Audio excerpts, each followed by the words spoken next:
Hello everyone, welcome back to my channel.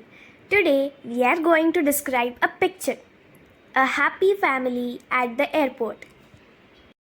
This is an airport. People are getting ready to travel.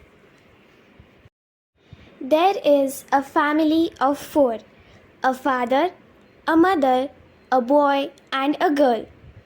They are standing together and smiling. The boy is holding a blue suitcase. The girl is holding a pink suitcase. Both children are happy and waving.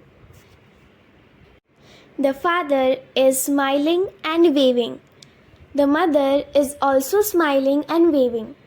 They look happy and excited.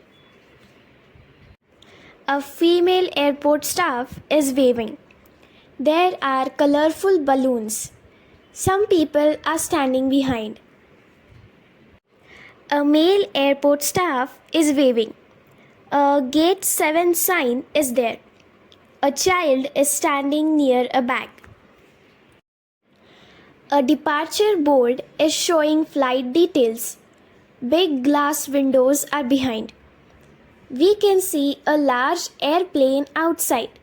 One airplane is flying in the sky.